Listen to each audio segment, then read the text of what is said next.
إن الحمد لله نحمده ونستعينه ونستغفره ونعوذ بالله من شرور أنفسنا ومن سيئات أعمالنا من يهده الله فلا مضل له ومن يضلله فلا هادي له وأشهد أن لا إله إلا الله وحده لا شريك له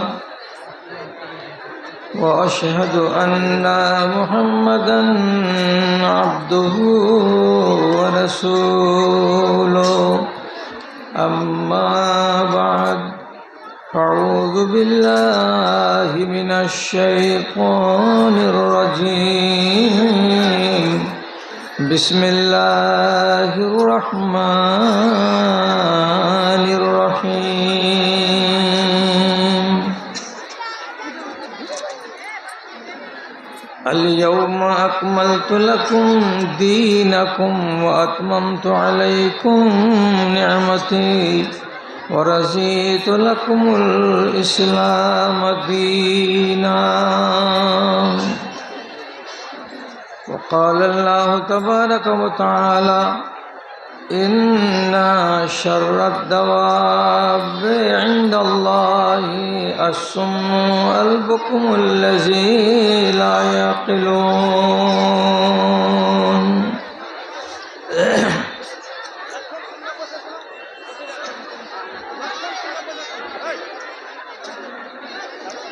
আরাধনা খোদার ছেড়ে হলে তুমি দিশে হারা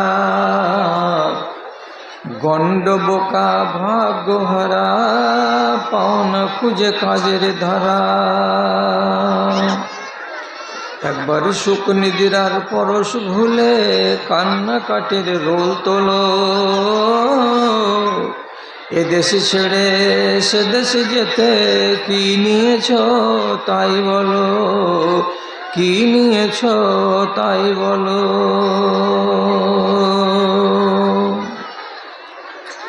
ধর্ম ভেঙে মর্ম পীড়ায় ভুগবে তুমি মনে রেখো আসছে মরণ করতে সাবার পিছন ফিরে ওই দেখো পিছন ফিরে ওই দেখো শখের বাজার সামটি এনে দিন ফুরায় রাত এলো এদেশ ছেড়ে সে দেশে যেতে কি নিয়েছ তাই বলো কি নিয়েছ তাই বলো কামনার ওই পিছনে ছুটে জীবন তোমার শেষ হলো কামনার ওই পিছনে ছুটে জীবন তোমার শেষ হলো এ দেশে ছেড়ে সে দেশে যেতে কি নিয়েছ তাই বলো কি নিয়েছ তাই বলো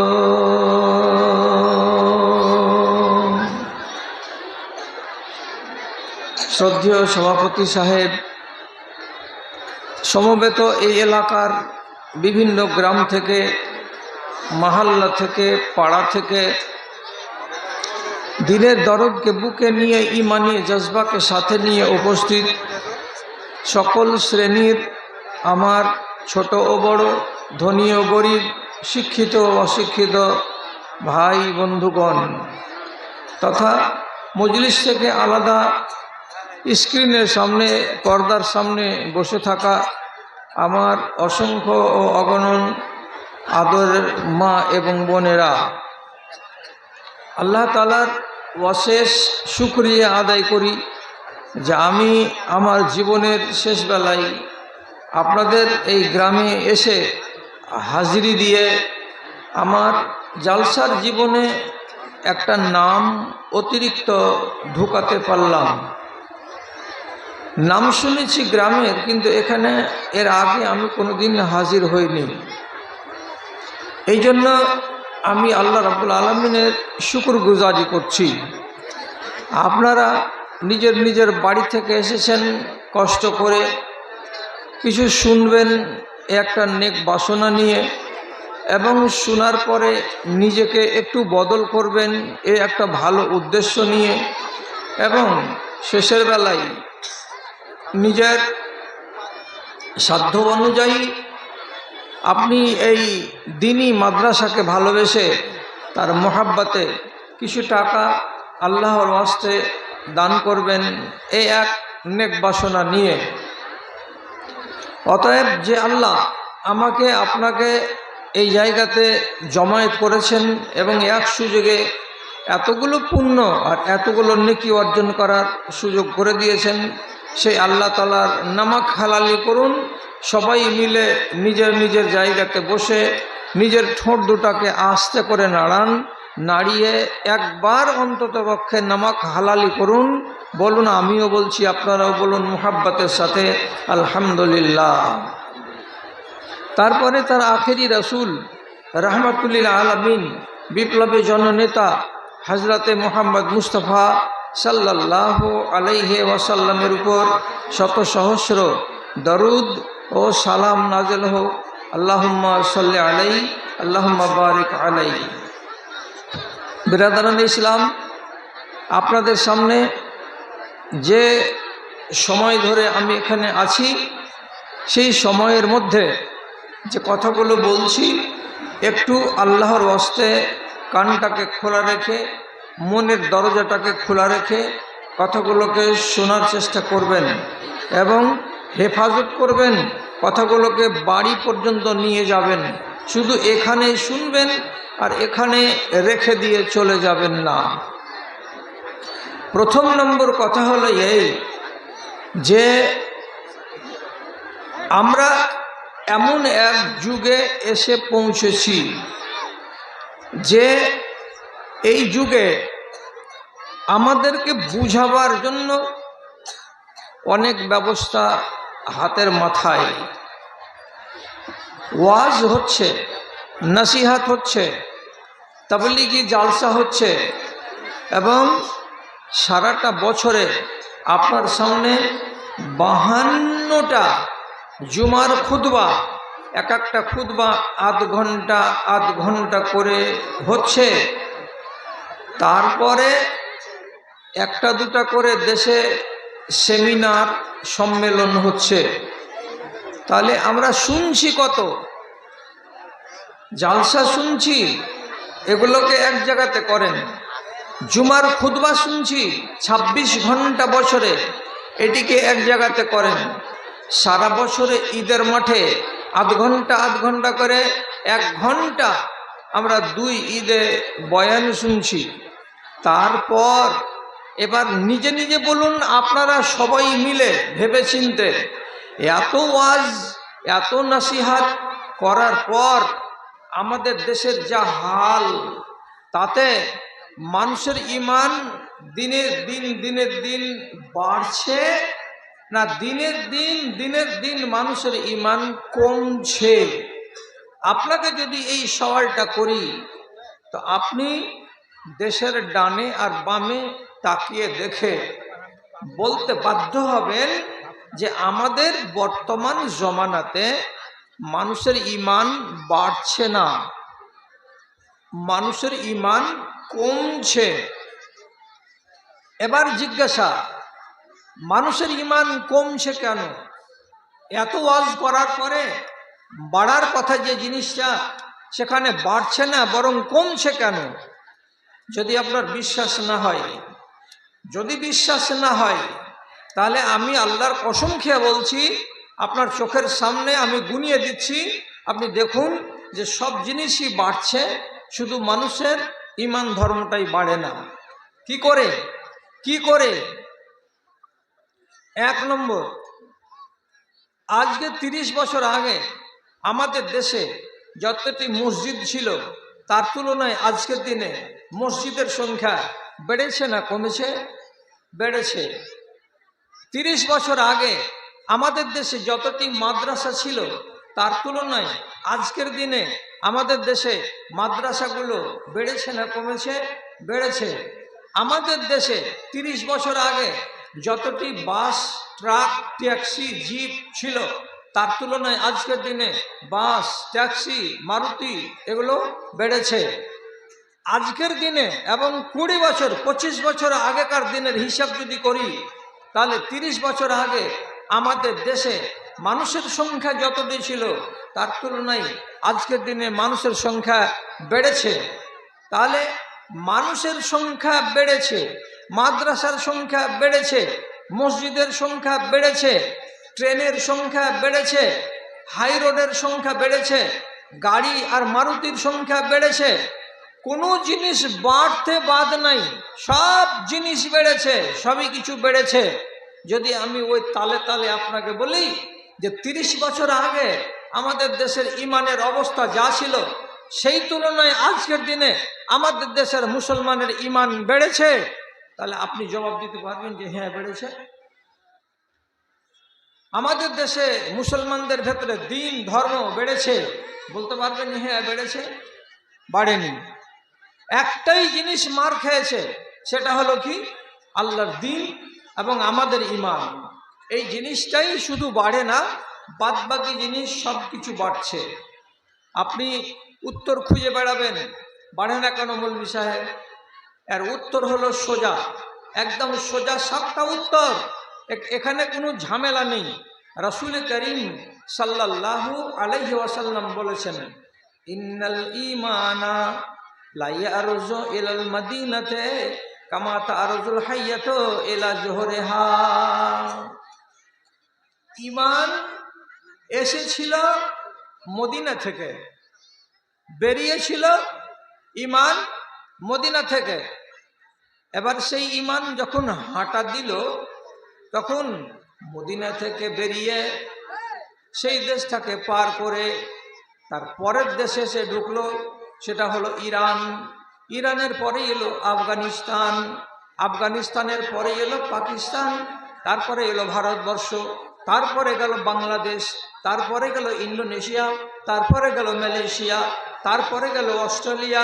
এমনি করে দক্ষিণ দিকে যেতে যেতে চলে গেল একেবারে আফ্রিকা, উত্তর দিকে চলে গেল উত্তর আমেরিকা। এইভাবে সারা দুনিয়ায় ঈমান পৌঁছালো। বের হলো কোনখান থেকে? তো নবীজি বলছেন মদিনা থেকে ঈমান রওনা দিল, সারা দুনিয়ায় ঈমান পৌঁছে গেল। এবার ঈমান তো সারা দুনিয়াতে আছে। পৃথিবীতে 211টা দেশ আছে। 211টা দেশ, কোনো দেশ একটা বাদ নাই যে ওই দেশে মসজিদ নাই, কোনো একটা দেশ বাদ নাই যে ওই দেশে মুসলমান নাই। সব দেশে মসজিদ আছে, মুসলমান আছে, নামাজ রোজা আছে। কিন্তু রাসূলুল্লাহ কি বলছেন? এই ঈমানের যখন সময় হয়ে যাবে তখন করবে কি? ঈমান নিজের নিজের জায়গা থেকে উল্টো দিকে হাঁটা দেবে। তার মানে কি? অস্ট্রেলিয়াতে ঈমান থাকবে না, অস্ট্রেলিয়ার ঈমান ফিরে আসতে শুরু করবে কোথায়? তো মদিনার দিকে। ইন্দোনেশিয়াতে ঈমান থাকবে না, মালয়েশিয়াতে ঈমান থাকবে না, বাংলাদেশে ঈমান থাকবে না, ভারতবর্ষের মানুষের ঈমান থাকবে না, পাকিস্তানের মানুষের ঈমান থাকবে না, তেমনি জাপানের মুসলমানের ঈমান থাকবে না, আফ্রিকার দেশের মুসলমানদের ঈমান থাকবে না। সব ঈমান আস্তে আস্তে আস্তে আস্তে যেখান থেকে বেরিয়েছিল সেই জায়গায় পৌঁছে যাবে। আর তারপরে দুনিয়াতে যত মানুষগুলো বেঁচে থাকবে তাদের অন্তরগুলো খাঁ খাঁ শূন্য মাঠের মতন পড়ে থাকবে। তাদের অন্তরে ঈমানের বুবাস কিছু দেখতে পাওয়া যাবে না। ঈমান ফিরে চলে যাবে আর একবার। কোথায় যাবে? মদিনা। ওখান থেকে বেরিয়েছিল, তখন এই দেশের মানুষের অন্তরে ঈমান ছিল না। ঈমান এলো, ঈমান থাকলো কতদিন? 1500 বছর, 2000 বছর থাকার পরে আবার ঈমান এখান থেকে উঠে যাবে, দিল শূন্য হয়ে যাবে, অন্তরগুলো খালি হয়ে যাবে। কিসে থেকে? তো ঈমান থেকে। আর মানুষগুলো কি হবে? বিনা ঈমানের মানুষ সবাই বেঁচে থাকবে। আপনি এবার বলবেন এইটা যে কমেছে তা আরো কমবে, না এটাই শেষ? এখনো ঈমান আছে এই দেশের মাটিতে। কারো কাছে 4 আনা, কারো কাছে 8 আনা, কারো কাছে 12 আনা, কারো কাছে 1 টাকা পরিমাণ ঈমান এখনো আছে, এখনো সম্পূর্ণ পালিয়ে যায়নি। তবে ঈমান ফেরত দেওয়ার সূচনা হয়ে গেছে, রাস্তা শুরু হয়ে গেছে, চলা আরম্ভ হয়ে গেছে। আপনি ভালো করে বুঝুন, ঈমান কখন উল্টো দিকে হাঁটা দিবে আপনি বুঝবেন কেমন করে? আপনি কি করে বুঝবো যে দেশে ঈমান আর থাকবে না? ঈমান আস্তে আস্তে পশ্চিম দিকে চলে যাবে, যেখান থেকে এসেছিল সেখানে। আমাকে শিখিয়ে দাও, আমি বুঝবো, আমি জানবো। যদি আপনাকে জানাতে চাই তাহলে 3 থেকে 4টা কথা ভালো করে মাথাতে তুলুন, আপনি মিলিয়ে নেবেন, আর মিলাবার পরে বুঝতে পারবেন হ্যাঁ কথাগুলো ঠিক মনে হচ্ছে না কথাগুলো বেঠিক মনে হচ্ছে। 1 নম্বর কথা, 1 নম্বর কথা, যেদিন তোমরা নিজের চোখের সামনে দেখতে পাবে এমন একগুলো ছেলে পিলে নওজওয়ান, যেদিন তোমরা দেখতে পাবে দেশের মাটিতে কিছু যুবক এবং যুবতী, তারা কেমন? নবীজি বলছেন লা ইয়ারিফুনা মারুফান ওয়ালা ইউনকিরুনা মুনকারা। ওই সময়ের যুবকেরা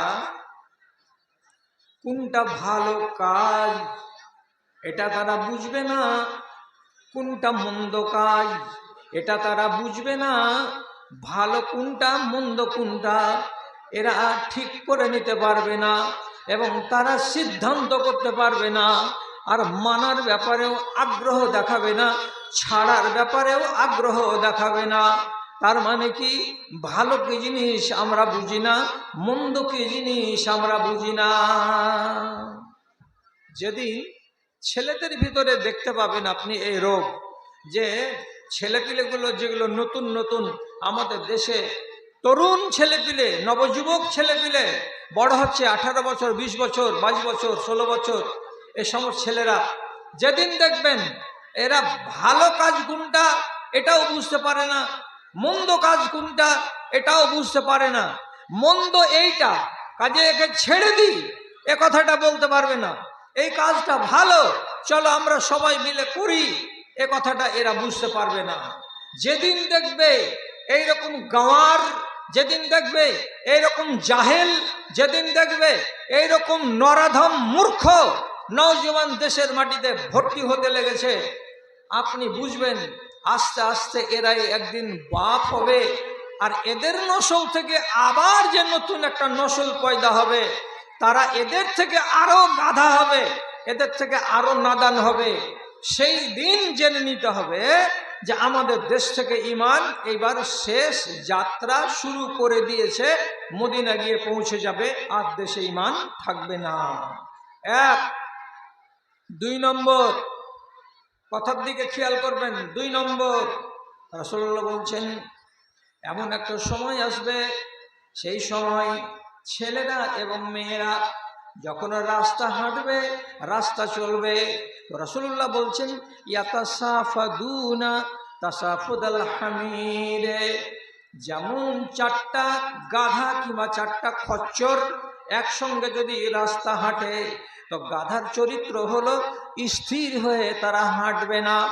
একটা গাধা আর একটা গাধাকে হুড়ো মারবে, একটা গাধা আর একটা গাধার পিছনটাকে কামড়াবে, একটা গাধা আর একটা গাধার সামনের দিকের চূড়ার চুলগুলোকে কামড়াবে, একজন একজনকে ঢি মারবে, একজন আর একজনকে হুড়া মারবে, স্থির হয়ে চলবে না। ঠিক তেমনি নবীজি বলছেন যখন এদের ঈমান এখান থেকে বিদায় নেওয়ার সময় হবে, তখন ছেলেদেরকে আর মেয়েদেরকে তোমরা দেখতে পাবে নিজের চোখে, যখনই রাস্তা দিয়ে ওরা হাঁটবে, তখন একটা ছেলে আর একটা মেয়ে ওরা অমনি করে গাধার মতো গায়ে গা লাগিয়ে, ঘাড়ে ঘাড় লাগিয়ে, একজন আর একজনের হাতের ভেতরে হাত ভরে দিয়ে, একজন আর একজনের বাহুর উপরে হাত চাপিয়ে দিয়ে, একজন আর একজনের কোমরে হাতকে বেঁধে দিয়ে তারা জোড়া জোড়া হয়ে হাঁটবে এবং উলাস উলাস করে হাঁটবে। সেদিন তারা বাপকে বলেও লজ্জা করবে না, গ্রামকে বলেও লজ্জা করবে না, কোনো বয়স্ক মানুষকে দেখেও লজ্জা করবে না, কোনো টুপিওয়ালা আলেমকে দেখেও লজ্জা করবে না। তারা এতটাই নির্লজ্জ হবে যে ছেলে আর মেয়ে, বিবি হোক কিংবা তার বিবি নাই বা হোক, ছেলে আর মেয়ে জোড়া জোড়া হয়ে হাঁটবে, আর একজন আরেকজনকে নিয়ে কুলাকুলি এবং ধাক্কাধাক্কি করে রাস্তা চলবে। সেদিন জানতে হবে তোমাদের দেশ থেকে ঈমান বিদায় নেওয়ার সময় হয়ে গেছে, আর বেশি দিন দেরি হবে না। দুটা। তিন নম্বর কি? রাসূলুল্লাহ বলছেন দেশের মাটিতে যতগুলো নেককার, দিনদার, পরেজগার, আল্লাহওয়ালা, নমাজি মানুষগুলো আস্তে আস্তে আস্তে আস্তে মরে শেষ হয়ে যাবে। হাদিস আল্লাহ তাআলা নবী বলছেন ইন্নাল্লাহা ইয়াকবিজু শারীতাতাহু মিন আহলিল ইলমি ওয়া ইয়াবকা আজাজাতান।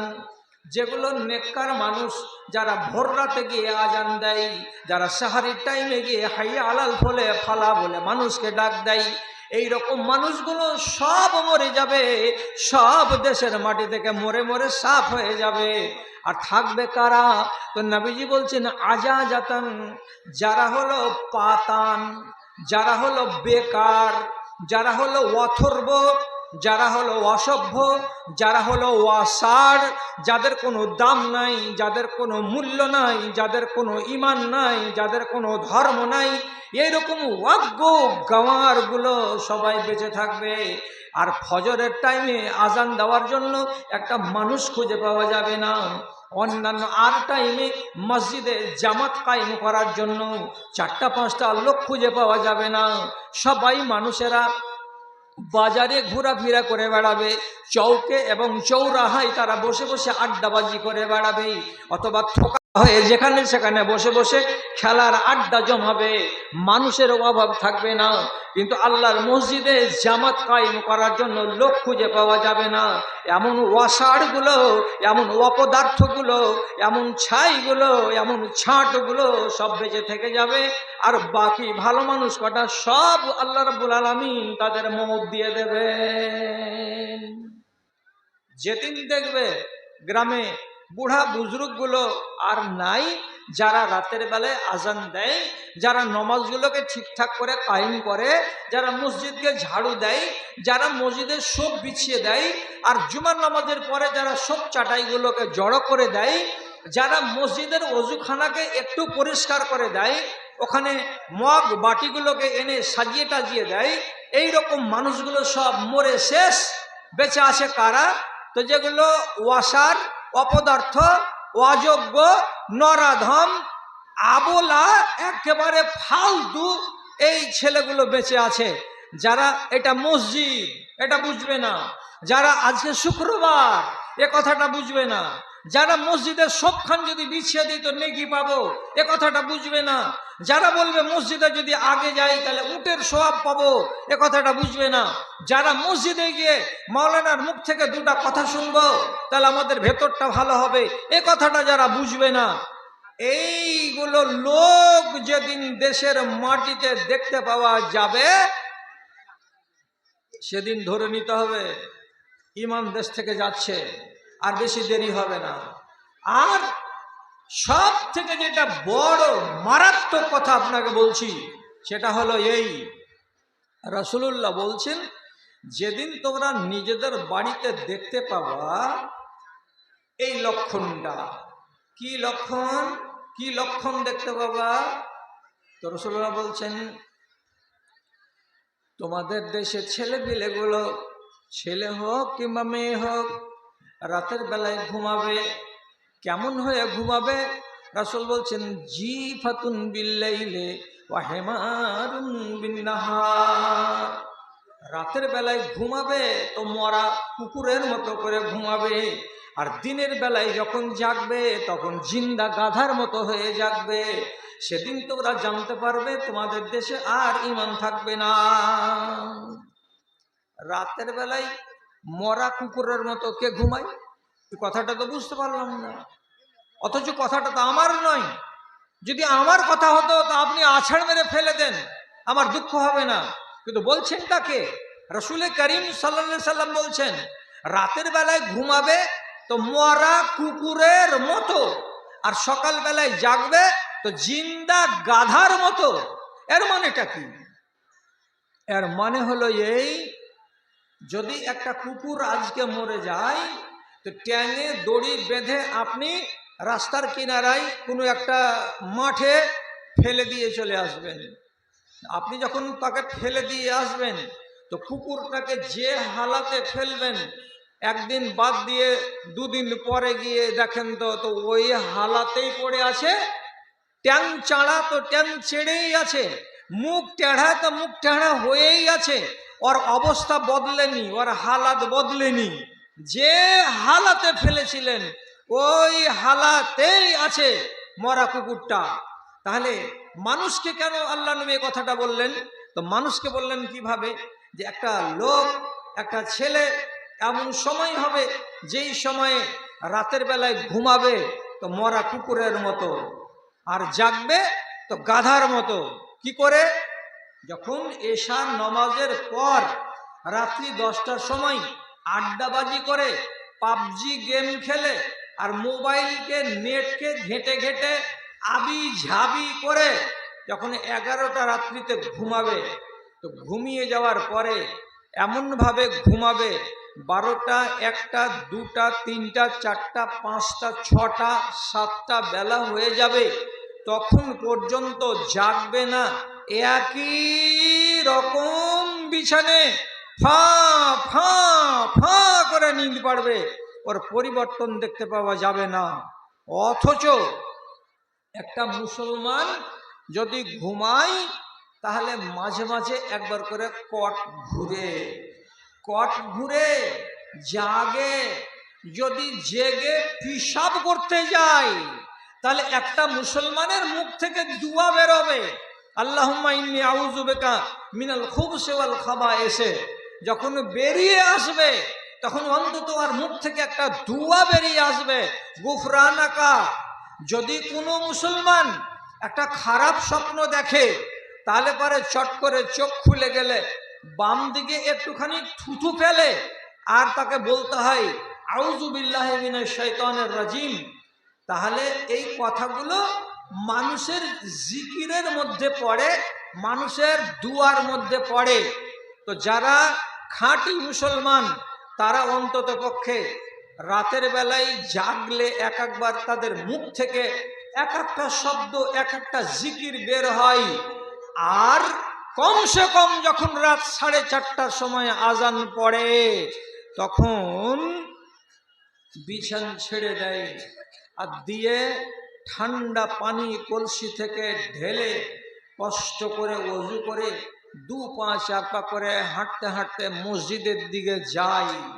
মসজিদের দিকে যখন যাই তখন একটা মুমিন মুসলমান দুয়া বলতে বলতে যায়, আল্লাহ তুমি আমার অন্তরে নূর দাও, তুমি আমার চোখে নূর দাও, তুমি আমার কানে নূর দাও, তুমি আমার ডানে নূর দাও, তুমি আমার বামে নূর দাও, তুমি আমার পায়ের তলায় নূর দাও, তুমি আমার মাথার উপরে নূর দাও, চারিদিকে আমাকে নূর আর নূর, আলো আর আলো দাও। বলতে বলতে যাই মসজিদ। তাহলে কটার সময় জাগলো? 4:30 রাতে জাগলো, তখনও তো রাত বাকি। এটা হলো ভালো মানুষের চরিত্র। আর একজন ওই বাড়িতেই শুয়ে আছে, কখন 4:30 হলো ও জানে না, কখন মসজিদে বলেছে আসসালাতু খায়রুম মিনান নাওম, হয়তো কানে গেছে, খেয়াল করেনি, জাগেনি। তাহলে 5টা হয়ে গেল, 5:15টাতে জামাত শেষ হয়ে গেল, 6টার সময় সূর্য উঠে গেল, তখনও বিছানে ফোঁ ফোঁ করতেই আছে। জাগলো কটায়? 7টায়। মুখটাকে কোনো রকম ধুয়ে নিল, বাসি মুখ, আর উঠার পরেই ওর চিৎকার চেঁচামেচি, দৌড়াদৌড়ি, লাফালাফি, হাঁকাহাঁকি, ডাকাডাকি শুরু হয়ে গেল। তাহলে এতক্ষণ ছিল রাত 11টা থেকে নিয়ে সকাল 7টা পর্যন্ত এই ছেলেটা, এই মানুষটা কি ছিল? মরা কুকুর ছিল। যেমন মরা কুকুর নড়ে না, তেমনি এই মরা কুকুর সারা রাত নড়েনি। যখন সকাল হয়ে গেল চিৎকার চেঁচামেচি দৌড়াদৌড়ি আরম্ভ করে দিল। এর মানে কি, গাধা যেমন চেঁচাই, চিৎকার করে, লাফাই আর দৌড়াই, তেমনি সকাল হতে গেলে দোকানে যায়, রোডে যায়, এখানে সেখানে যায়। তো যখন দেখবেন আপনার বাড়িতে এইরকম ছেলে পয়দা হয়ে গেছে, তখন আপনাকে জানতে হবে আমার দেশে ঈমান আর বেশি দিন থাকবে না, চলে যাবে, ঈমান দেশ থেকে চলে যাবে।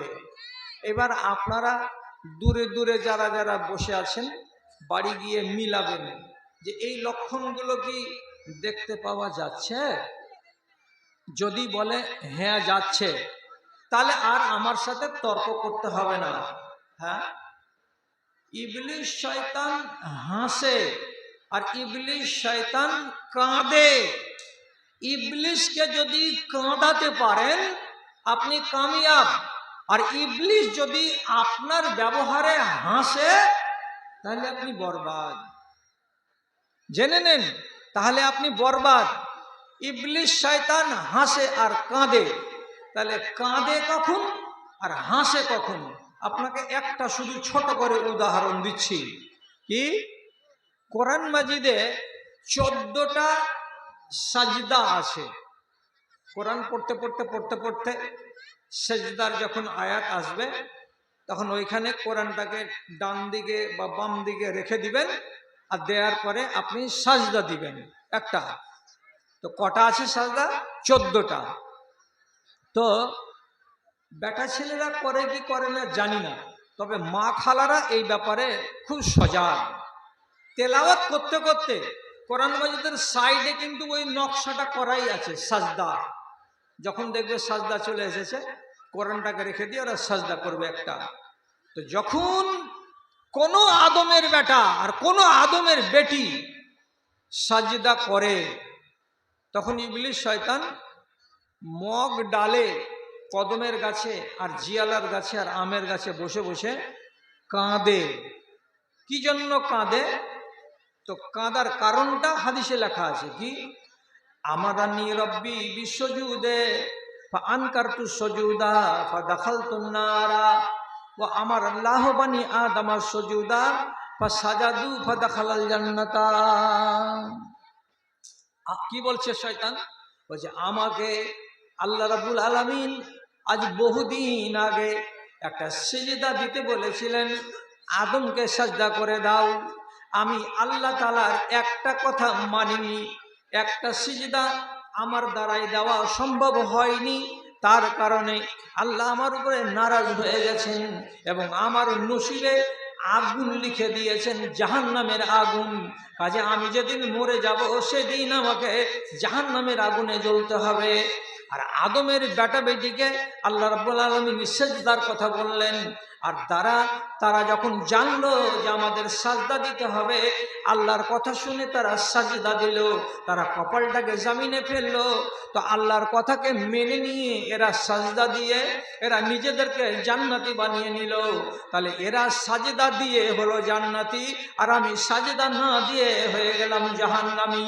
এই কথাটা যখন তার ভাবনাতে আসে, তখন কূপ ছেড়ে ছেড়ে কান্না করে। কোথায়? তো মগ ডালে, গাছের ডালে বসে। হায় আমার কপাল, হায় আমার কপাল। তাহলে ইবলিশেরও অনুশোচনা হয়, ও কাঁদে আর ও হাসে। হাসে কখন? খেয়াল করুন, আজান পড়ল, সবাই শুনলো, গোটা দেশের লোক, টোলার লোক, যে মাইক টোলাতে টোলাতে পাড়াতে পাড়াতে মাইকের আওয়াজ কন কন কন কন করে আপনার বাড়ি পর্যন্ত পৌঁছে গেল, আপনার ল্যাপের তলাতে ঢুকে গেল আজান, আপনার কান পর্যন্ত ভরে দিল, তারপরেও আপনি জাগলেন না।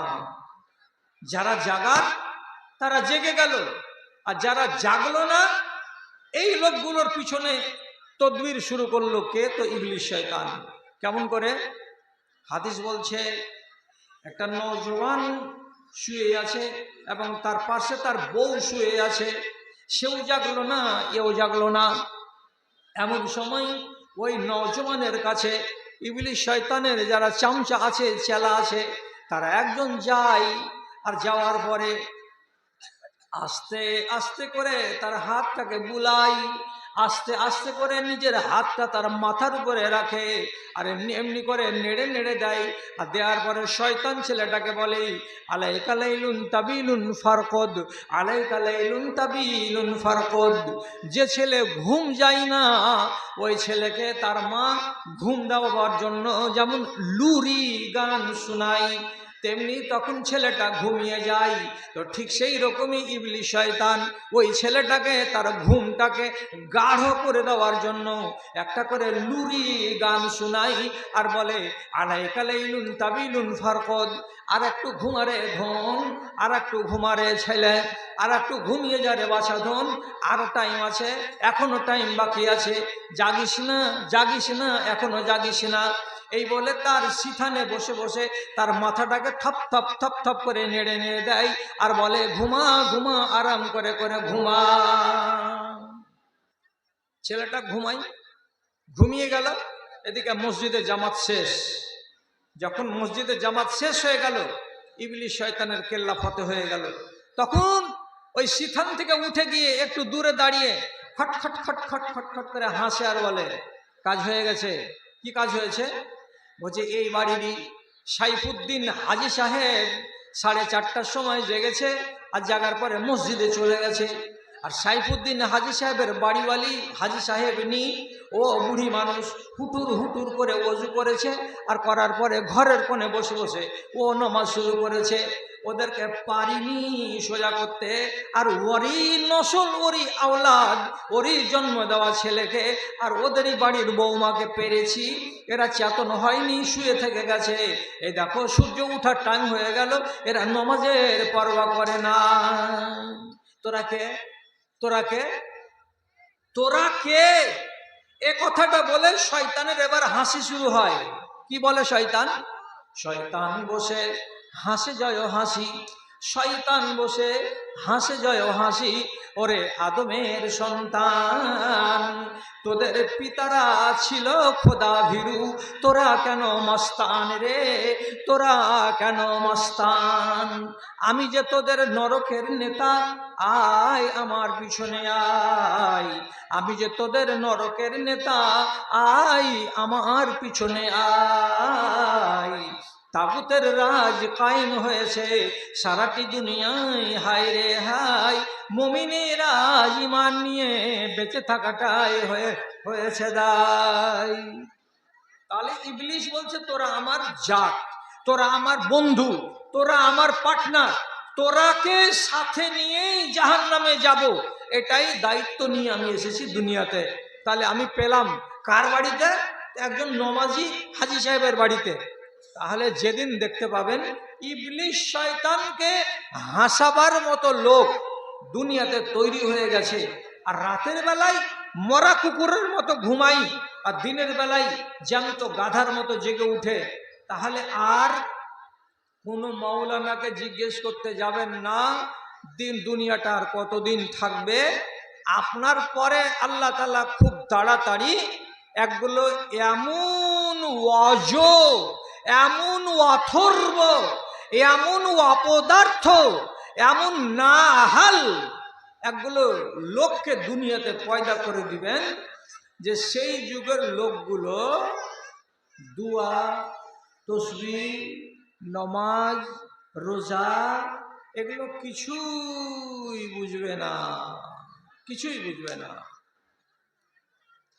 কথায় কথায় কোনো মানুষের মুখ থেকে যদি বেরিয়ে যায় লা ইলাহা ইল্লাল্লাহ, কোনো মানুষের মুখ থেকে যদি বেরিয়ে যায়, তাহলে ওর পাশে 3-4 জন লোক তখন বলে উঠবে, দাদু কি বললা তুমি? কি বললা? বলছে লা ইলাহা ইল্লাল্লাহ। এ কথাটা শোনার পরে তখন এই বলবে, অথচ এরা বয়স হয়ে গেছে, তো বলছে এই শব্দটা মাঝে মাঝে আমার বাপকে বলতে শুনতাম, এই শব্দটা মাঝে মাঝে আমার মা বলতো, তাই আমরা শুনতাম। মা বলতো, বাপ বলতো, এ কথাটা আমরা যখন ছোট ছিলাম তখন আমাদের বাপ মার মুখে একবার করে শুনেছি।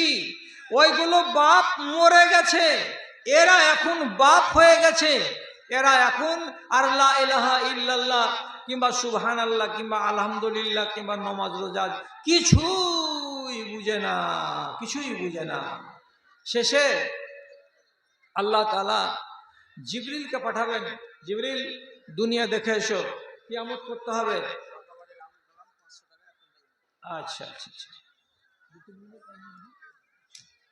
তো শেষে জিবরিলকে আল্লাহ তাআলা দেখতে পাঠাবেন, দুনিয়া দেখে এসো তো কি হালাতে আছে।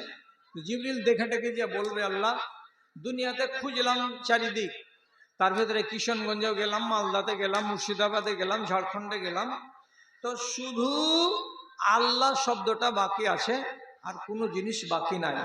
নমাজ নাই, রোজা নাই, মসজিদ বিরান, মুসলমান সব এমনি গাধা গরুর মতো হেঁটে বেড়াচ্ছে। নাম আব্দুল সালাম, আব্দুর রহমান, আব্দুর রহিম সব ঠিক আছে, বাদ বাকি কোনো জিনিস নাই। আছেটা কি? শুধু আল্লাহ, বাস আল্লাহ কথাটা আছে। তো আল্লাহ তাআলা জিবরিলকে বলবেন, আরো কিছুদিন থামো, এখনো কিয়ামত করিও না। এই নসলটা যেদিন চলে যাবে সেদিন আল্লাহ বলা লোকটি শেষ হয়ে যাবে। আর যেমনি আল্লাহ বলা শেষ হয়ে যাবে, আল্লাহ তাআলা বলছেন সেই দিন আমি দুনিয়াতে কিয়ামত কায়েম করে দিব। আপনি এবার তাকান নিজের দেশের দিকে, মসজিদের অবস্থাটা কি? মসজিদের নামাজীর সংখ্যা কত? বর্তমান নওজোয়ান ছেলেরা কয়টা ভালো ছেলে আছে? ভালো করে শুনেন গ্রামের লোক, আপনাকে সঠিক কথা বলে দিচ্ছি। যেদিন দেখতে পাবেন একটা বাপ তার নিজের ছেলের সামনে কথা বলতে গিয়ে তাকে ভয় লাগছে, বাপ নিজের ছেলের সামনে কথা বলতে গেলে বাপকে ভয় লাগবে, তো যদি বেটার সামনে বাপকে কথা বলতে ভয় লাগে তাহলে জানবেন কিছু নাই দেশে। আর ভালো করে মনে রাখেন, যদি কোনো স্বামী তার স্ত্রীর ভয়ে বাড়িতে জোরে কথা না বলে, আর যে কোনো কাজ করতে গিয়ে সাহস না পায়, কি মনে মনে আবার ভেতরটা খালি দুরু দুরু করে যে আমি এ কাজ করতে যাচ্ছি, যদি আমার স্ত্রীর রেগে যাই তাহলে আমার কিছু থুবে না, এই বলে যদি পুরুষটাকে ভয় লাগে তার স্ত্রীকে বলে, এরকম যুগ যদি চলে আসে তাহলে জানতে হবে যে আর এ দেশের মাটিতে কিছু নাই। বাপ যদি ভয় করে বেটাকে দেখে, স্বামী যদি ভয় করে স্ত্রীকে দেখে, তাহলে এটাই লক্ষণ হলো কিয়ামতের, আর এটাই লক্ষণ হলো দুনিয়া বরবাদ হওয়ার। ভাইজানেরা, আপনারা এই কথাটা কি মানবেন যে এত ফিতনার জামানাতে আপনার ইমানটাকে নিয়ে লড়াই করে কারা? আপনার ইমানকে বাঁচাবার জন্য চেষ্টা চালাচ্ছে কারা? একমাত্র যারা দুনিয়াতে আলেম আছে তারা। এবং এই যে মাদ্রাসাগুলো আপনারা খুলে রেখেছেন, এই মাদ্রাসাগুলোর লড়াই চালাচ্ছে, আপনার কাছ থেকে ছিনিয়ে আনছে। একটা ছেলে দেন, ছেলেটাকে আমরা পড়িয়ে শুনিয়ে মানুষ করব। ছেলেটা বড় হোক অথবা ছোট হোক, একটা আলেম হবে। আর এই ছেলেটা যদি আলেম হয়, আপনার গ্রামের মসজিদে গিয়ে অন্ততপক্ষে তারাবির নামাজটা পড়িয়ে দিবে, অন্ততপক্ষে জুমার খুতবাটা আপনাকে দিয়ে দেবে, আপনাকে দুটো কথা বলতে পারবে, আপনার বাপ মরে গেছে তার জানাজাটা পড়িয়ে দিতে পারবে, আপনার বাড়িতে বিপদ এসেছে আপনার বিপদের কালে আপনার সাথে আপনার পাশে দাঁড়াতে পারবে। এই জন্য তো এই মাদ্রাসাগুলো, এরা হলো ফ্লাডের মতো। এই মাদ্রাসাগুলো দেশকে আলো দেয়, দুনিয়াকে আলো পৌঁছায়। এদের মা আর বাবা কারা?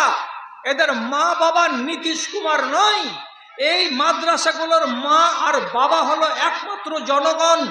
আপনারাই হলেন এর সরকার, আপনারাই হলেন এর নীতিশ কুমার। আপনি যদি টাকা দেন তো মাদ্রাসা চলে আর ইমান বাঁচে, আপনি যদি টাকা না দেন মাদ্রাসা শেষ হয়ে যাবে। আর মাদ্রাসা শেষ হতে গেলে দেশের মাটিতে গুমরাহি তাড়াতাড়ি করে নেমে আসবে। ভাইজান, কথা যেগুলো বলতেছিলাম, রাত অনেক ঠান্ডা, আর আমার পরে আছে নৌজওয়ান একদম তরুণ ছেলে, একদম যুবক বক্তা, উনাকে আনতে গেছে লোক, চলে আসছে কিছুক্ষণের মধ্যেই। আপনারা সিট ছাড়িয়েন না। তো আমরা তো বয়স্ক মানুষ, ওরা হলো নতুন নৌজওয়ান ছেলে, তাদের বয়ানগুলোকে শুনবেন একটু মন দিয়ে আর কান দিয়ে। তো কথাটা বলছিলাম কি, যে আমাদের এই দেশে মুসলমানদের ভিতরে অনেক দুর্নীতি। তার ভেতরে যারা আপনারা দিনদার এখন আছেন, ইমানদার যারা আছেন, তারা নিজেরা বুঝবেন যে কোরআনের কথা যখন আপনার মগজে যাবে না, আপনার অন্তরে ঠাঁই পাবে না, যখন আপনি গ্রাহ্য করবেন না, তখনই আপনাকে জেনে নিতে হবে আল্লাহর দুনিয়া নষ্ট হচ্ছে। অনেক কথা আছে, শুধু একটা কথা বলছি, আপনি যে জায়গাতে বসে আছেন এই জমিনটা কার? এই জমিনটা কার? আপনি বললেন এই জমিনটা মাদ্রাসা। মাঠে 4 বিঘা ভুট্টা লাগানো আছে, একটা দাগ দেখিয়ে আপনাকে বললাম এই জমিটা কার? আপনি বললেন আমার। ভাই, জমিন আপনার নয়। আল্লাহ তাআলা নিজে বলছেন ইন্নাল আরজা লিল্লাহি ইয়ারসুহা মান ইয়াশাউ মিন ইবাদি। আমার হলো জমিন, জমিনের মালিক আমি, যাকে ইচ্ছা তাকে বানাই, আর আমার যাকে ইচ্ছা হয় তার কাছ থেকে আমি মালিকানা কেড়ে নিই। আমি কাউকে 25 বিঘার মালিক বানাই, আমি কাউকে 10 বিঘার মালিক বানাই, আর আমি কাউকে পিডাব্লিউর মাটিতে তাকে জিন্দগি কাটাতে বাধ্য করে দেই। এটা হলো আমার মালিকানা। তাহলে জমিন যদি আল্লাহর হয়, তাহলে যেই জমিনের ফসল আপনি ফলাচ্ছেন, আল্লাহর কসম দিয়ে বলছি, আল্লাহর কসম দিয়ে বলছি, আধিদার আপনার জমি আধি করে ও যদি 3 ভাগের 2 ভাগ ফসল পেয়ে যায়, আর আপনি যদি 1 ভাগ পান, তা আধিদার 3 ভাগের 2 ভাগ পেয়ে গেল। জমির মালিক হলেন আল্লাহ, তিনি কিছুই পাবেন না, তিনি কিছুই পাবেন না। মুসলমানেরা আমার দেশে আর আপনার দেশে আর যত দুনিয়াতে দেশ আছে, এই কানুনকে মানে না। হাজার হাজার নমাজি, নমাজের বেলা ঠিক আছে, কিন্তু অসুরের বেলা, জাকাতের বেলা ঠিক নাই। প্রতি 20 কুইন্টাল ভুট্টাতে 1 কুইন্টাল ভুট্টা আল্লাহকে তার জমি বাবদ দিতে হয়। একটা মানুষের যদি 100 কুইন্টাল ভুট্টা হয়, তাহলে 5 কুইন্টাল ভুট্টা আল্লাহর নামে তাকে বের করে দিতে হবে। তাহলে সেই ব্যক্তি হলো পাকা ঈমানদার। আর সে যদি আল্লাহর এই আইনকে না মানে, তাহলে ওই মানুষটা কাফের নয়, ওই লোকটা হলো মুসলমান, লোকটা মুমিন নয়। আর মুমিন হয়ে যদি মরে, তাহলে সে ডাইরেক্ট জান্নাতি। আর মুসলমান হয়ে যদি কেউ মরে, তাহলে লোকটা একদিন না একদিন জান্নাত পাবে, মরা পরেই জান্নাত পাবে তার ভরসা নাই। নমাজ পড়ে, নমাজ ছাড়ে, এটা হলো মুসলমান, এটা মুমিন নয়। জাকাতের বেলা, ওসরের বেলা মানে না আল্লাহর কানুনকে। 20 কেজি আধমন 1 মণ বের করলো, বাকি সবটি নিজের ভিতরে রেখে দিল ভরে, এটা মুসলমান, এটা মুমিন নয়। কাজে আপনাদের মতো ভাইগুলোকে, আপনাদের মতো আমার দাদাগুলোকে আমি অনুরোধ করে বলছি, এই মাদ্রাসা আপনারা নির্মাণ করেছেন, মাদ্রাসার সাথে মোহাব্বত করুন, মাদ্রাসাকে ভালোবাসুন। আর ভালোবাসা দেখাতে গিয়ে আজ এখন এই মজলিসে আল্লাহর ওয়াস্তে কিছু লোক আপনারা উঠে আসুন, যারা থোড়া থোড়া করে হলেও বলবেন যে এই আনাজ, এই শস্য আমি মাদ্রাসাকে দিব ইনশাআল্লাহ 2 মাস পরে বা 3 মাস পরে। কেউ হাফ কুইন্টাল বলেন, কেউ 1 কুইন্টাল বলেন, আর কেউ 500, কেউ 1000 টাকা করে। দয়া করে আল্লাহর ওয়াস্তে উঠে আসুন, কৃপণতা করিয়েন না। কৃপণ হওয়া ভালো স্বভাব নয়। হাতটাকে ছাড়ুন, হাতটাকে ঝাড়ুন, আর আল্লাহর ওয়াস্তে আনুন। ভাইজান, আমাদের আব্দুল বাসির নামে এক ভাই আমার 1000 টাকা দান করেছেন। আল্লাহুম্মা সাল্লি আলাইহি, আল্লাহুম্মা বারিক আলাইহি, আল্লাহুম্মা আইয়িদহু বিল ইলমি ওয়াল হিলমি ওয়া যায়্যিনহু বিল ঈমানি ওয়াত তাকওয়া। আর একজন, একটা ছোট ছেলে 200 টাকা করে গেছে দান। এ দান মঞ্জুর করো পাক সুবহান। ওহি আল্লাহ দয়াময় মেহের করিবে, দানকারী দানকে তুমি কবুল করিবে, আমিন আমিন বিরহমাতিকা ইয়া আরহামার রাহিমিন। আমার ভাইজান কোথা থেকে সেখানে 2000 টাকা করে গেলেন দান। এ দান মঞ্জুর করো পাক সুবহান। ওহি আল্লাহ দয়াময় দয়া যে করিবে, দানকারী দানকে তুমি কবুল করিবে, আমিন আমিন। কত কত কত? 2000 টাকা কেন ভাই?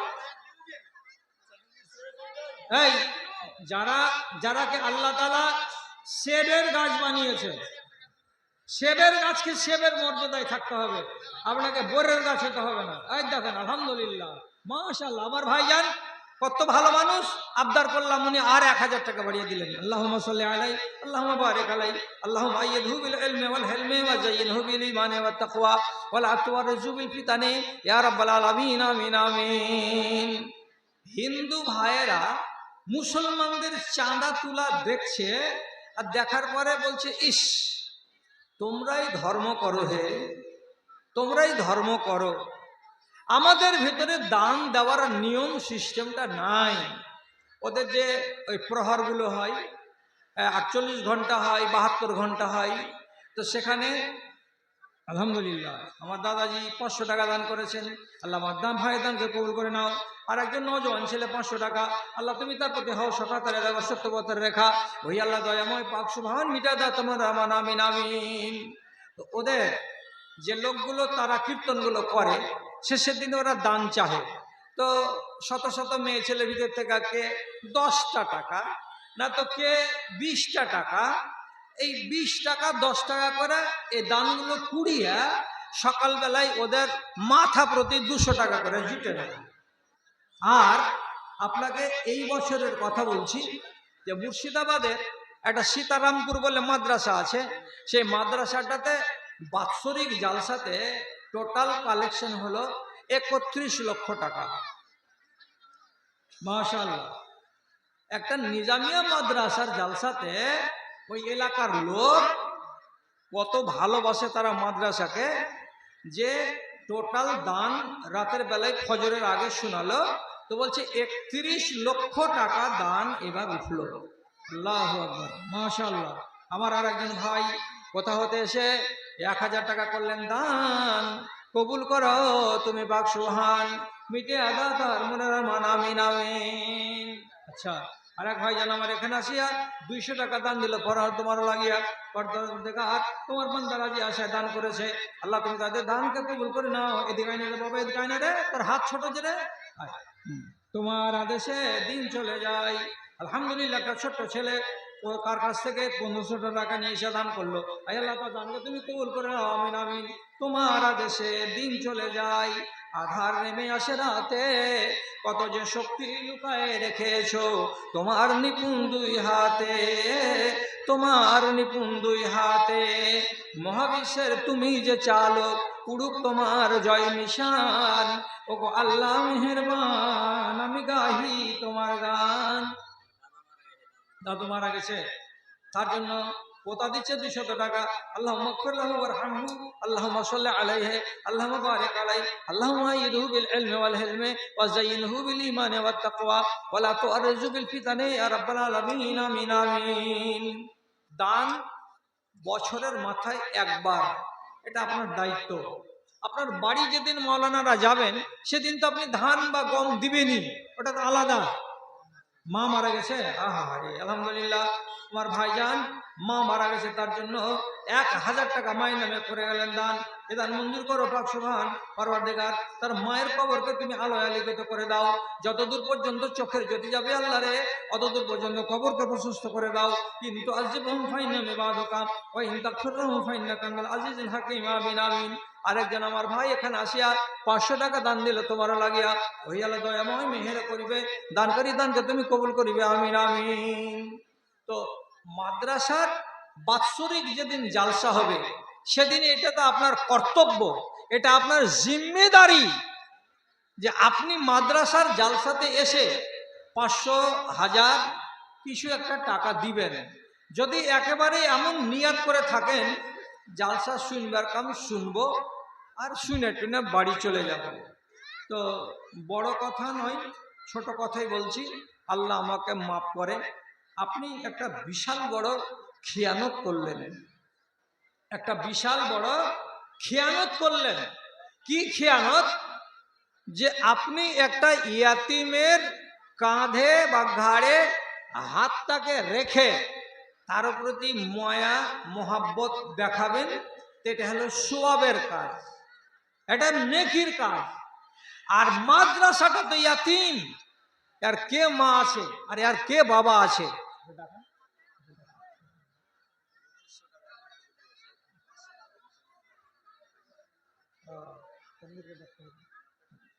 তো আমার শ্রদ্ধা মনিরুল ইসলাম সাহেব উনি বলছেন আমি এর আগে 2500 টাকা দিয়েছি, আবার আমি আরো 500 টাকা দিচ্ছি, দিব। আমার ভাই মারা গেছে এবং আর একজন বাবা মারা গেছে, তার জন্য আপনাদের দিকে দেখে কষ্ট হচ্ছে আমার মনে এবং আমার জানে। কথাটা কি বলছিলাম, এই দ্বীনি প্রতিষ্ঠানগুলো হলো ইয়াতিম, এর কাঁধে এর ঘাড়ে আপনাকে হাত বুলাতে হবে। তো মাদ্রাসা হা করে তাকিয়ে আছে আপনার দিকে। অমুক ভাই সাহেব, ওর বাড়ি হলো এই উত্তর পাড়ায়, জালসাতে আসবে, ওয়ালের উপরে বসবে, ঘন্টা দেড়েক ওয়াজ শুনবে, শোনার পরে এ মাদ্রাসাটাকে ভালোবেসে 500 টাকা দিবে।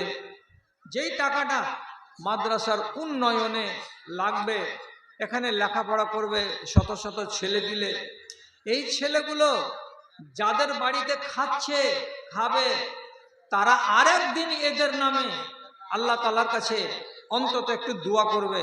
ওয়াল্লাযীনা জাউ মিন বা'দিহিম ইয়াকুলুনা রাব্বানা ইগফির লানা ওয়া লিইখওয়ানিনা আল্লাযীনা সাবাকুনা বিল ঈমান।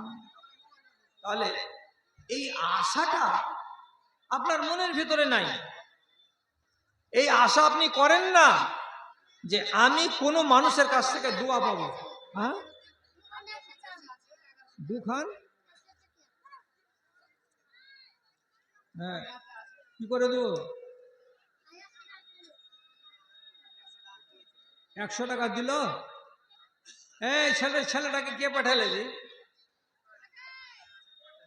খুদরা করে নেবেন এটা, দুখান 100 টাকা দেন ছেলেটাকে। মাজিরুদ্দিন, দুখানে 100 টাকা দেন ছেলেটাকে। মাজিরুদ্দিন আন্ধ্রপ্রদেশে কাজ করছে, মোবাইলে দিয়ে পাঠালে এখন কত? 1100 টাকা। আলহামদুলিল্লাহ, মাশাআল্লাহ, জাযাকাল্লাহ। পরদেগার তোমার এই বান্দা মাজিরুদ্দিন বিদেশে কাজ করে, আল্লাহ আল্লাহ তুমি তাকে সহি সালামতে রাখো। আয় আল্লাহ তার কাজে বরকত দিও, তার রুজি রুটিতে বরকত দিও। আইয়্যিদহু বিল ইলমি ওয়াল হিলমি ওয়া যায়িনহু বিল ঈমানি ওয়াত তাকওয়া। মোহাম্মদ দুলাল, মিল্লাতনগর, 2 বস্তা সিমেন্ট। মাশাআল্লাহ, আলহামদুলিল্লাহ, জাযাকাল্লাহ। রব্বে কারীম তোমার বান্দা একটা নতুন দান করেছে, 2 বস্তা সিমেন্ট তোমার মাদ্রাসাকে দান কবুল করো তুমি পাক। সুবহান মিটা দাতান মুনান মানামিন। তোমার আদেশে দিন চলে যায়। আর একজন ভাই এখানে এসে 100 টাকা, আল্লাহ তুমি তার প্রতি শফকাতে দেখা, সত্যবতে রেখা। রব্বানা তাকাব্বাল মিন্না ইন্নাকা আনতাস সামিউল আলিম। আমিন আমিন। রাসূলুল্লাহ বলেছেন, আনা ওয়া কাফিলুল ইয়াতীম কাহাতাইনি ফিল জান্নাতে। আর একজন লোক 100 টাকা দান করেছে। যারা ইয়াতিমের নিগেবানি করে, যারা ইয়াতিমের রক্ষণাবেক্ষণ করে, তারা আমার পার্শ্বে আমার সাথে জান্নাতে থাকবে। এ কথাটা সহিহ হাদিস থেকে প্রমাণিত। এই জন্য বললাম যে যতটি ভাই আজকে জালসাতে এসেছেন, যারা বসে বসে শুনলেন তারাও, আর যারা দাঁড়িয়ে দাঁড়িয়ে শুনলেন তারাও, আর যারা শুনেননি তারাও, সবটি ভাইকে বলছি, এত বড় গ্রাউন্ড, এত বড় ময়দান, যেখানে একটা সুন্দর ঝকঝকে মাদ্রাসা কত শান শৌকতের সাথে চলবে, একদম আরো 2-1টা বিল্ডিং থাকবে, আর এখানে শত শত ছেলে পিলে কাল আল্লাহ কাল রসুল করবে, সেই সুযোগটাকে আপনারা হাতছাড়া করবেন না। এখন না হলো না হোক, কিন্তু কাল বা পরশু বা আর 2 দিন পর কোনো এক সুযোগে আপনি অবশ্যই মাদ্রাসার যিনি সেক্রেটারি কিংবা মাদ্রাসার যিনি সদর বা মাদ্রাসার যিনি জিম্মেদার, তাকে আপনি অবশ্যই আপনার বাৎসরিক দানটা দিয়ে যাবেন ইনশাআল্লাহ। আলহামদুলিল্লাহ। এবার আর একটা দান এলো আমার হাতে নতুন করে, জহুর আলম বাবলা বোনা, 200 টাকা নগদ আর 50 কেজি ভুট্টা। 200 টাকা নগদ, 50 কেজি ভুট্টা। আলহামদুলিল্লাহ, মাশাআল্লাহ, জাযাকাল্লাহ। আল্লাহুম্মা সাল্লি আলাই, আল্লাহুম্মা বারিক আলাই। পরওয়ারদিগার আলাম, আমার ভাইজানের এই আনাজ দানটাকে তুমি সাদরে গ্রহণ করো। আয় আল্লাহ, এটাকে ইন্স্যুরেন্স বলে কবুল করে নাও। নিরাপদে সহি সালামতে তার ফসল পানিকে তুমি বড় করে ঝেড়ে আর মেড়ে বাড়ি পর্যন্ত আনিয়ে দিও আল্লাহ। বেনামিতে এক মহিলা, আপনারা জানছেন কিনা বেনামিটা? আপনারা জানছেন তো? আচ্ছা, মাশাআল্লাহ। আর একজন মেয়ে ছেলে, আমার বোন, নাম এখানে উল্লেখ করে নাই, বেনামিতে 50 কেজি ভুট্টা করে গেলেন দান। এ দান মঞ্জুর করো পাক সুবহান, মিটায় দা তার মনে আরমান। তার কেউ যদি থেকে থাকে কবরেতে, তরে আনবে তুমি নিজের রবতে। রব্বানা তাকাব্বাল মিন্না ইন্নাকা আনতাস সামিউল আলিম। আমিন আমিন। আমরা এলাম রাতের বেলায়, রাস্তাঘাটগুলো দেখতে পেলাম না, মাঠ ময়দানগুলো দেখতে পেলাম না, ভুট্টার খেতিটা কত পরিমাণে আছে। তবে এটা জানি যে এই সীমাঞ্চলে যতটি জেলা আছে, অর্থাৎ কিষানগঞ্জ, আরারিয়া, সুপল, পূর্ণিয়া, কাটিহার, এই জেলাগুলোতে এক একটা শেরশাবাদ মানুষের বাড়িতে নাই নাই করে 100 কুইন্টাল করে, 70 কুইন্টাল করে ভুট্টা অবশ্যই যাবে এবং মাঠে মাঠেই বিক্রি হয়ে যাবে। আল্লাহ তাআলা এই ফসলটা আপনাদের দেশের মাটিতে এত ঢেলে দিয়েছেন, আল্লাহ ঢেলে ঢেলে দিচ্ছেন, তো আপনারা কেন মাদ্রাসাগুলোকে ঢেলে ঢেলে দিচ্ছেন না? সবই যদি নিজের পেটে ভরবেন, তো তাহলে এটা কত বড় অন্যায় হবে। কোরআনের ভিতরে লেখা আছে যে শারিকুহুম ফিল আমওয়াল ওয়াল আওলাদ। আল্লাহ তাআলা ইবলিসকে পাওয়ার দিয়েছেন। ইবলিস, তুমি যদি পারো তো আদমের বেটা বেটিদের ধনে মালে ভাগ বসাও। আদমের বেটা বেটিদের ধনে মালে ভাগ বসাও। তার মানে কি? আমার ধন, আমার মাল আমার কুঠিতে আছে, অথচ ওই কুঠির ভেতরে ইবলিস শয়তানের ভাগ বসা আছে। কি করে ভাগ বসা আছে? এটাই তো ভাগ। যে অংশটা বের হতো আল্লাহর নামে, আপনি অংশটাকে বের করেননি, রেখে দিয়েছেন। বের হতো 10 মণ, বের করেছেন 5 মণ। আব্দুল মুতাল্লেব, আমার ভাই কি জায়গা, রাহিমুনি গ্রাম থেকে নিজের মায়ের নামে 1 কুইন্টাল ভুট্টা, আলহামদুলিল্লাহ, মাশাআল্লাহ, জাযাকাল্লাহ, আল্লাহুম্মা আইয়িদহু বিল ইলমি ওয়াল হিলমি ওয়া যায়্যিনহু বিল ঈমানি ওয়াত তাকওয়া। পরওয়ারদিগার, তোমার মাদ্রাসাকে ভালোবেসে আল্লাহর বান্দারা এতটি করে ভুট্টা লিখে দিয়েছে, রব্বে কারীম তাদের দানকে তুমি কবুল করে নাও, আমিন। 100 টাকা। আর কতটি ভুট্টা? আর 25 কিলো ভুট্টা, আলহামদুলিল্লাহ। আর একজন আমার ভাই 25 কিলো ভুট্টা দান করলেন। আর একজন ভাই 100 টাকা দান করলেন, আলহামদুলিল্লাহ। 500 টাকা। আর কতটি? 50। ভাইয়ের নামটা কি? মঞ্জুর আলম, এই গায়ে বাড়ি, মাশাআল্লাহ। এই দেখেন আল্লাহর বান্দারাকে ভুট্টা দিতে শুরু করেছেন। ভাই মঞ্জুর আলম সাহেব 50 কেজি ভুট্টা, ভাই মঞ্জুর আলম 50 কেজি ভুট্টা। যাদের যাদের ভুট্টার খেতি আছে আপনাদের হাতে ধরি, হ্যাঁ, এই কোনটা? রাফিক, এই রাফিক সাহেব, আল্লাহ দিয়েছে, আল্লাহ দিয়েছে, আল্লাহকে খুশি করতে হবে। 1000 টাকাতে পাবলিক খুশি নেই, মানে হলো কি? কত? এর আগে 500 দিয়েছেন, তাহলে 1500 হলো। আর 500 দিন, যে 2000 করেন, শুনতে ভালো লাগলো। দেন দেন, যা হবে হবে, দেন। হাত ভরেন, টাকা ভরেন। বেশি বড় আবদার করিনি, বেশি বড় আবদার করিনি। আরে আল্লাহ ইজ্জতের মালিক, আল্লাহ তারা ইজ্জত দিয়েছে। হ্যাঁ, তো 500 টাকা বাকি। আচ্ছা, 2000 পুরা, আলহামদুলিল্লাহ। 2000 পুরা করে দিলেন নাফিক সাহেব। যারাকে আল্লাহ তাআলা মাল দিয়েছেন তারা মালের সদ্ব্যবহার করেন, সদ্ব্যবহার করেন। আর একজন 100 টাকা। আর কেউ আছেন যিনি বলবেন ভুট্টা লেখাবো আমি? ভুট্টা। আর কেউ বলবেন? আমার টাইম শেষ হয়ে গেছে, এখন 12টা 15 হতে চললো, সোয়া 12টা। আপনাদের সামনে পরবর্তী বক্তা একদম স্টেজে এসে হাজির। আপনারা যে যেখানে আছেন এদিক ওদিক আর ঘোরাফেরা না করে একটু সামনে এসে বসেন। তাহলে যতটা দেওয়ার ছিল, যাদের দেওয়ার মতো মন মানসিকতা আল্লাহ রাব্বুল আলামিন দিয়েছেন, তারা দিলেন, টাকাও দিলেন, শেষের বেলায় কিছু আনাজও লেখালেন। খুশি হলাম। আল্লাহুম্মা সাল্লি আলাই, আল্লাহুম্মা বারিক আলাই। রব্বে কারীম, তোমার বান্দারা যে আশা দান করেছে আল্লাহ, শেষের বেলায় আল্লাহ তুমি তাদের আশাকে পূরণ করো, তাদের আহলকে সুখের অবস্থান দিতে রাখো। কিন্তু আজিবহুম ফাইন্না ইবাদুকা ওয়া ইন তাগফির লাহুম ফাইন্নাকা আনতাল আজিজুল হাকীম। রব্বানা তাকাব্বাল মিন্না ইন্নাকা আনতাস সামিউল আলিম। আমিন আমিন বিরহমাতিকা ইয়া আরহামার রাহিমিন। এবার বিদায়ের টাইম, বিদায়ের পালা। আপনারা সব ভালো থাকুন, সুখে থাকুন, ঈমান আমেনে থাকুন। আপনাদের জন্য শেষ এই দোয়া করে আজকের মতো ইতি টানলাম। আল্লাহ হাফেজ। আসসালামু আলাইকুম ওয়া রাহমাতুল্লাহি ওয়া বারাকাতুহু।